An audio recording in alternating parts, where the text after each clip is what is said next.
नमस्कार दोस्तों, हमारे इस YouTube चैनल में आपका स्वागत है। आज का हमारा कहानी बहुत मजेदार है, जिसका शीर्षक है खुद पर ध्यान दो, लोगों पर नहीं। चलो कहानी को शुरू करते हैं। एक बार की बात है। एक लड़का था। उसका नाम सबल था, जो नगर में रहता था। वह अपने जीवन से बहुत निराश था। उनकी निराशा का कारण यह था कि वह अब तक अपने जीवन में कुछ नहीं कर रहा था। उसके माता पिता उसे ताने मारते थे कि आपके सभी मित्र कुछ न कुछ कर रहे हैं, लेकिन आप अभी भी घर बैठे हैं। दोस्तों के बीच भी अक्सर उनका मजाक उड़ाया जाता था। वह कहीं जाता तो लोग उससे पूछते कि आप क्या कर रहे हैं। उसे यह बताने में भी शर्म आ रही थी। वह कुछ नहीं कर रहा था। धीरे धीरे उसने रिश्तेदारों से मिलना जुलना कम कर दिया और लोगों से मिलना भी बंद कर दिया। वह ज्यादातर समय घर पर ही रहता है। वह अकेला रोता है और भगवान को कोसता है और अपनी किस्मत को दोष देता है। अब उसे अपना जीवन बोझ लगने लगा था। कभी कभी वह सोचता कि कब वह कुछ करने के योग्य बनेगा, और फिर वह सोचता कि जिंदा रहने से अच्छा मर जाना है। एक दिन वह अपने नगर की एक गली से गुजर रहा था। तभी उसने देखा कि एक उपदेशक दुख और परेशानियों पर उपदेश दे रहा है। वह भी उसी भीड़ में सबसे पीछे बैठ गया और गुरु के प्रवचन सुनने लगा। उपदेशक कह रहा था, दुख एक शिक्षक की तरह है जो हमें जीवन की सच्चाई दिखाता है और हमें जीने का सही तरीका सिखाता है। आप चाहें तो जिंदगी जीना भी सीख सकते हैं। गुरुजी उपदेश दे रहे थे कि तुम चाहो तो कुछ भी हासिल कर सकते हो, और अगर चाहो तो एक कोने में बैठकर रो सकते हो। इन सभी बातों को सबल ध्यान से सुन रहा था, लेकिन शिक्षक की यह बातें पसंद नहीं आई। उसने खड़े होकर कहा कि कुछ भी सिखाने से दुख दूर नहीं होता। इसमें केवल दर्द होता है। दुख की पीड़ा अनंत है। ऐसा लगता है कि इसके बाद कुछ होने वाला नहीं है। इससे कुछ भी फर्क नहीं पड़ता है। इसके सामने तो मौत भी छोटी लगती है। उपदेशक ने कहा, फिर तुम्हारा दुख क्या है? सबल ने उसके सामने अपनी सारी व्यथा सुनाई और पूछा, मेरे दुख का कोई उपाय है तुम्हारे पास? यह सुनकर शिक्षक मुस्कुराए और बोले, तुम उस दिन मेरे पास आओ जब आपके जीवन में वास्तविक दर्द हो। मैं आपकी समस्या का समाधान अवश्य करूंगा। यह कहकर गुरु वहां से चला गया। सबल ने सोचा, कहीं मेरा दुख नकली तो नहीं है? क्या मैं जिस दर्द से गुजर रहा हूं वह नकली है? मेरा दुख कोई नहीं समझ सकता। जब माँ बाप नहीं समझते तो गुरु क्या समझेगा? उनके दुखों से व्यथित होकर सबल ने एक फैसला लिया कि अब वह कुछ करेगा। सबल ने एक छोटा व्यवसाय शुरू किया, पर उसे सफलता नहीं मिल रही थी। लेकिन उसके घर वाले पूछते हैं कि क्या वह कुछ कोशिश कर रहा है। वह अपने व्यवसाय में लगा रहा और धीरे धीरे उन्हें सफलता मिलने लगी। फिर उसने गति पकड़ी और केवल 3 साल के अंदर ही वह एक बड़ा बिजनेसमैन बन गया। अब सबल के आसपास ऐसे कई लोग थे जो उसकी परवाह करता था, जो उससे प्यार करता था। अब उनके परिवार के सदस्य भी उसकी तारीफ करते नहीं थक रहे थे। दिन ब दिन उसके मित्रों की संख्या बढ़ती जा रही थी।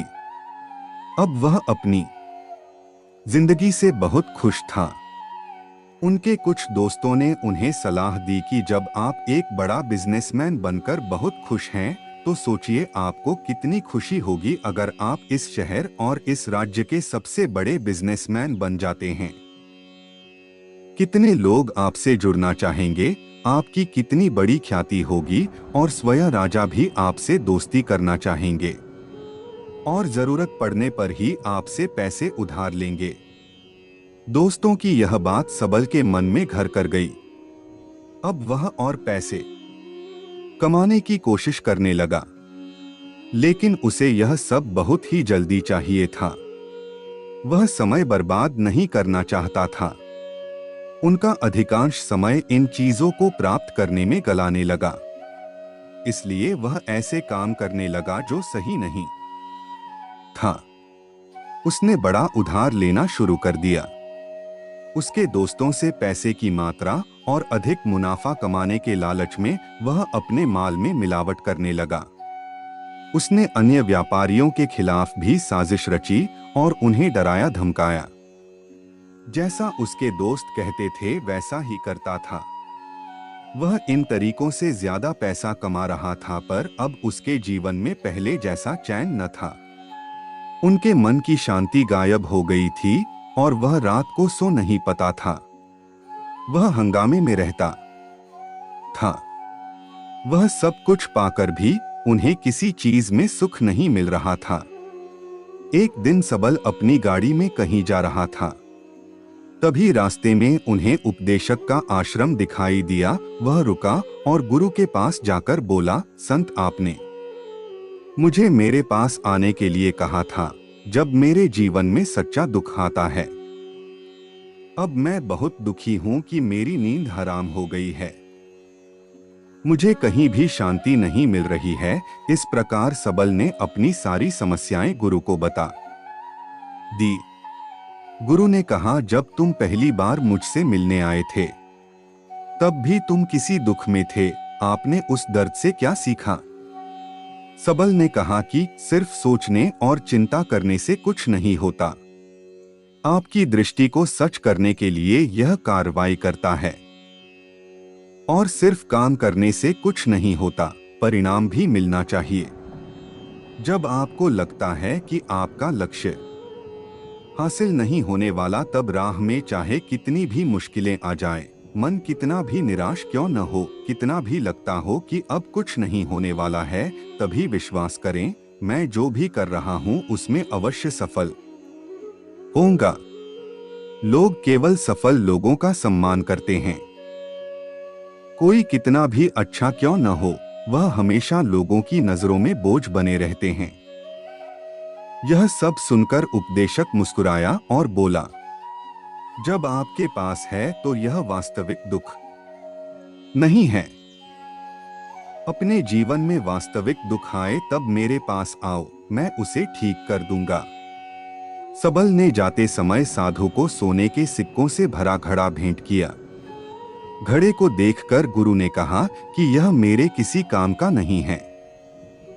उस पेड़ के नीचे गड्ढा खोदकर गाड़ दो।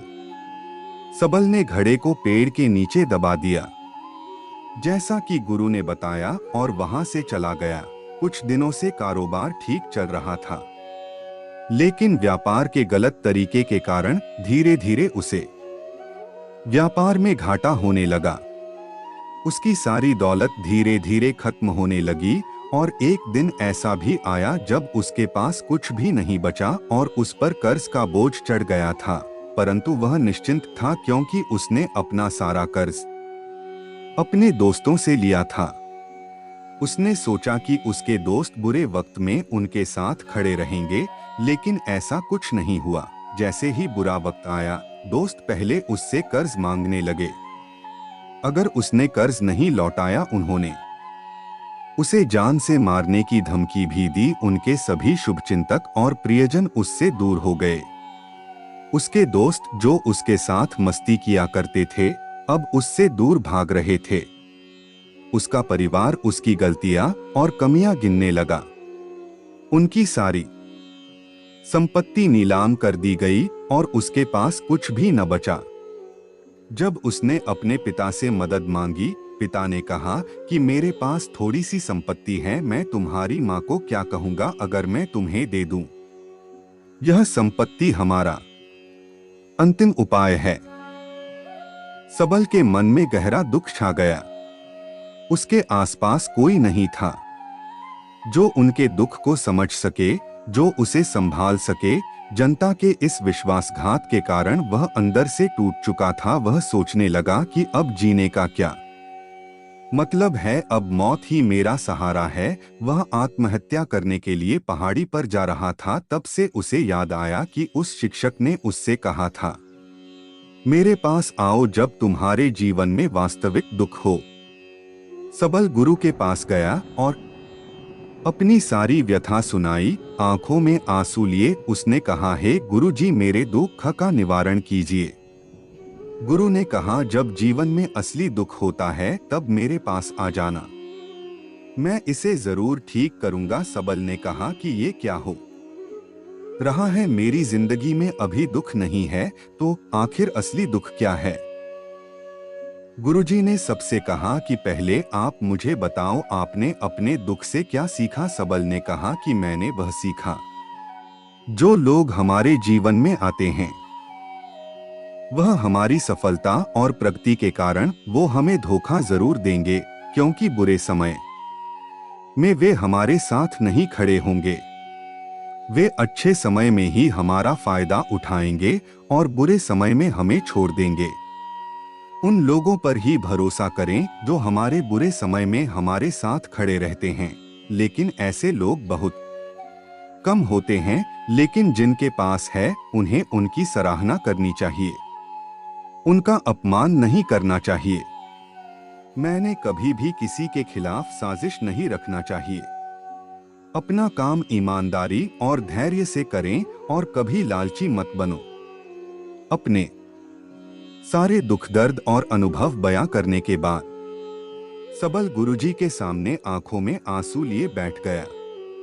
कुछ देर बाद साधु उठे और पेड़ के नीचे एक गड्ढा खोदा और घड़ा निकाल लिया जो सोने के सिक्कों से भरा हुआ था। उसने सबल को देकर कहा, मेरे पास आओ जब तुम्हारे जीवन में वास्तविक दुख हो। सबल ने अपने शिक्षक को धन्यवाद दिया और उसे प्रणाम करके चला गया। उस पैसे से उन्होंने एक छोटा सा व्यवसाय शुरू किया। अब वह छोटा व्यापारी बनकर भी खुश हैं। उन्होंने पूरी लगन और ईमानदारी से कारोबार किया। जल्द ही वह अपने शहर का एक बड़ा व्यापारी बन गया। उनका जीवन सुख सुविधाओं से भरा हुआ था। लेकिन कोई कितना भी अच्छा क्यों न हो, लेकिन जीवन में दुख आता है तो सबल के जीवन में भी दुख आते थे। अपने माता पिता की मृत्यु के रूप में वे दोनों एक ही दिन मर गए। सबल अपने माता पिता से बहुत प्यार करता था, इसलिए उनके निधन से उन्हें गहरा सदमा लगा। वह शवों को डोट ले गया, दोनों को श्मशान घाट ले गया जहां अंतिम संस्कार किया गया। वहां उसने अपने माता पिता का शव जलता हुआ देखा तो उनका मन बेचैन हो उठा। उसके मन में कई सवाल उठने लगे। वह घर वापस आ गया, इसलिए उसने अपने माता पिता के घर और संपत्ति को देखा जिसके लिए उनके पिता हमेशा लड़ते रहे। आज जो छूटा पड़ा है, जिन्होंने इसकी देखभाल की, इसके लिए लड़ने वाले इस दुनिया से चले गए। उसके पिता ने जो कुछ कमाया वह सब यहीं रह गया। एक दिन पहले तक उसके पिता मारपीट करते थे किसी के साथ उसकी संपत्ति के लिए। आज वो खुद इस दुनिया से चले गए। उसका मन ऐसे अनेक विचारों के बवंडर में था। वह अंदर से अकेला और डरा हुआ महसूस कर रहा था। वह खाली महसूस कर रहा था।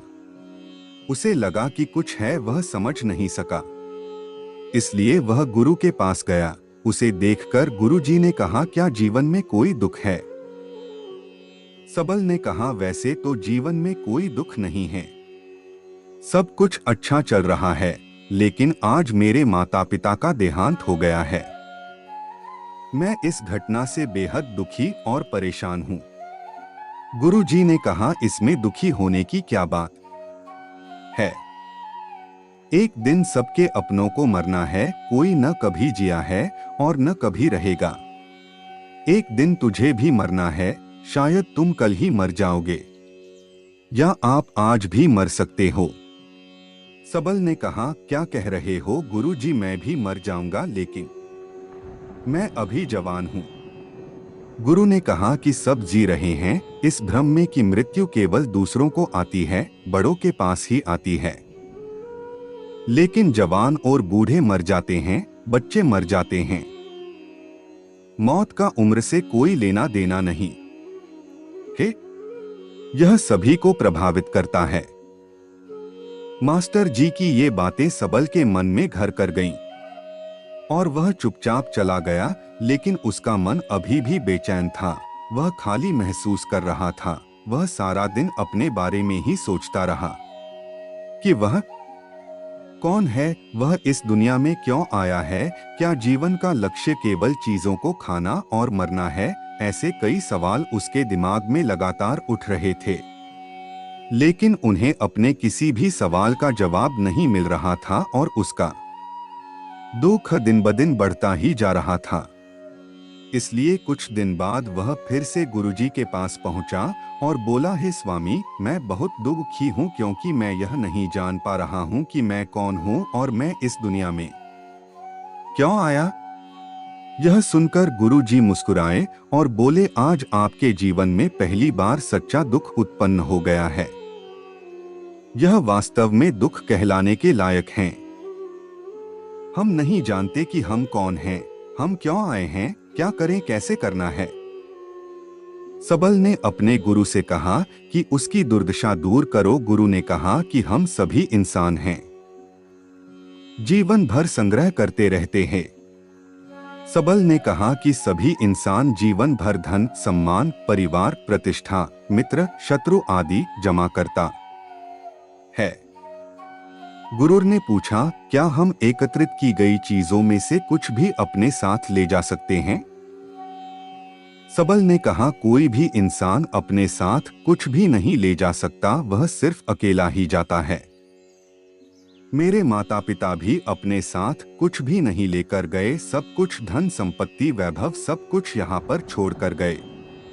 शिक्षक ने कहा, अब मेरी बात ध्यान से सुनो, इस संसार में हमें जो संग्रह करना चाहिए वह हम नहीं करते। चीजें हमारे सामने होती हैं, लेकिन हम उन्हें देखने की कोशिश नहीं करते। हमें इस दुनिया में जो कुछ भी इकट्ठा करना है वह हम खुद हैं। हमें खुद को जुटाना होगा ताकि जब हम मरें तो हम एकजुट हो सकें और खुद को पहचानने में सक्षम होने के लिए हम अंदर बंटे हुए हैं।